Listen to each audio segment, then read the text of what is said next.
নমস্কার সবাইকে, গোপলু কিচেনে আপনাদেরকে আরও একবার স্বাগত জানাই। বাড়িতে শাকসবজি বা মাছ মাংস না থাকলে মুসুর ডাল আর ডিম দিয়ে এই দারুণ টেস্টি রেসিপিটা বানিয়ে নিতে পারবেন। গরম ভাত বা রুটির সাথে খেতে দুর্দান্ত লাগে। গরম ভাতের সাথে এই রেসিপিটা বানালে সত্যিই আর কিছুই লাগবে না। তাহলে বন্ধুরা চলুন দেখে নিই রেসিপিটা। আমি এখানে 150 গ্রামের মতো মুসুর ডাল নিয়েছি, যেটিকে আমি 2 থেকে 3 বার পরিষ্কার জলে ধুয়ে নিয়েছিলাম। একটা কড়াইয়ের মধ্যে ডালটা আমি ঢেলে দিচ্ছি। এবার ওর মধ্যে আমি দিয়ে দেব 3 কাপ পরিমাণে জল। মুসুর ডালটা আমি এখানে সেদ্ধ করে নেব, তার জন্য আমি পরিমাণ মতো জল দিয়ে দিচ্ছি। এবার গ্যাসের ফ্লেমটা মিডিয়ামে রেখে ঢাকা দিয়ে ডালটা সেদ্ধ করে নেব 15 মিনিটের জন্য। এখানে 15 মিনিট পর ঢাকাটা খুলে নিয়েছি। মুসুর ডালটা ভালো মতো সেদ্ধ হয়ে গেছে দেখুন। গ্যাসের ফ্লেমটা অফ করে দিয়ে সেদ্ধ করা মুসুর ডালটা একটা পাত্রে ঢেলে নেব। মুসুর ডালটা আমি আগে থেকে সেদ্ধ করে নিয়েছি, আপনারা চাইলে মশলা কষার সময়ও সেদ্ধ করে নিতে পারেন। কড়াইয়ের মধ্যে দিয়ে দেব 2 টিস্পুন সর্ষের তেল। তেল হালকা একটু গরম হয়ে গেলে ওর মধ্যে 2টো ডিম ফাটিয়ে দিয়ে দেব। এখানে আমি এই 2টো ডিমের ভুজিয়া বানিয়ে নেব।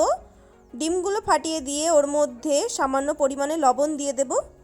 এখানে চাইলে একটু লঙ্কা কুচি আর গোলমরিচ গুঁড়োও দেওয়া যেতে পারে। ডিমটার আমি ভালো মতো ভুজিয়া বানিয়ে নিচ্ছি।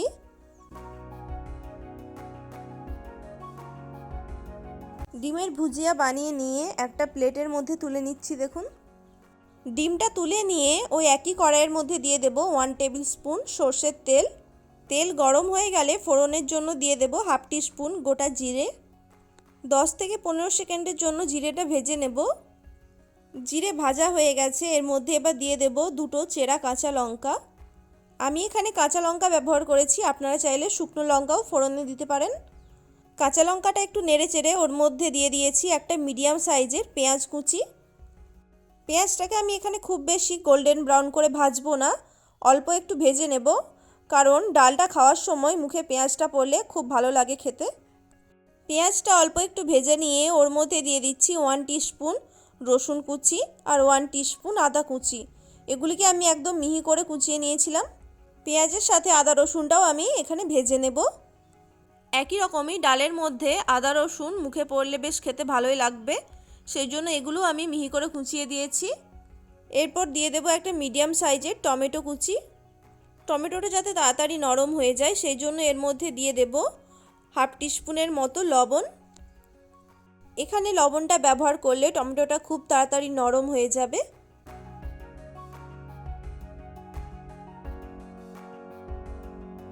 টমেটোটা বেশ ভালো মতো নরম হয়ে গেছে, এর মধ্যে এবার দিয়ে দেব 1/4 টিস্পুন হলুদ গুঁড়ো আর 1/2 টিস্পুন লঙ্কার গুঁড়ো।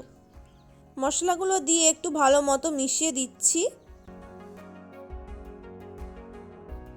মশলাটা ভালো মতো কষানোর জন্য এখানে অল্প পরিমাণে জল দিয়ে দেব, এতে মশলাটা পুড়ে যাবে না, খুব ভালো মতো কষানো হবে।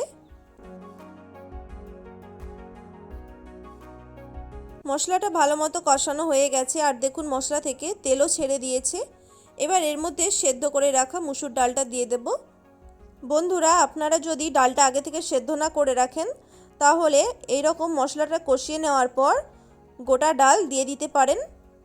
সেক্ষেত্রে ডালটা কিন্তু 15 থেকে 20 মিনিটের জন্য জল দিয়ে সেদ্ধ করে নিতে হবে মশলার সাথেই। আর ডালটা দেওয়ার পর অবশ্যই লবণটা চেক করে নেবেন।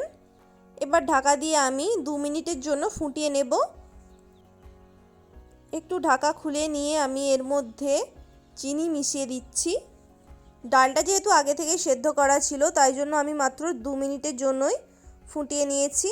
এবার সবশেষে এর মধ্যে ভেজে রাখা ডিমটা দিয়ে দেব। ডিমের ভুজিয়াটা দিয়ে ভালো মতো মিশিয়ে দিচ্ছি আর ওপর থেকে একটু ধনেপাতা কুচিয়ে ছড়িয়ে দেব। বন্ধুরা, হাতে সময় কম থাকলে আর রুটি বা ভাতের সাথে টেস্টি কিছু খেতে ইচ্ছে হলে এই রেসিপিটা অবশ্যই ট্রাই করতে পারেন। বানানো ভীষণই সহজ আর খেতে কিন্তু অপূর্ব লাগে। দেখুন বন্ধুরা, আমার এখানে মুসুর ডালের তরকা একদম রেডি হয়ে গেছে। এবার ঢাকা দিয়ে 5 মিনিটের জন্য রেস্টিং টাইমে রেখে দেব। বন্ধুরা, রেসিপিটা ভালো লাগলে অবশ্যই একটি লাইক করে দেবেন আর আমার চ্যানেলে নতুন বন্ধু হয়ে থাকলে প্লিজ চ্যানেলটিকে সাবস্ক্রাইব করে দেবেন। সবাই ভালো থাকবেন, সুস্থ থাকবেন, ধন্যবাদ।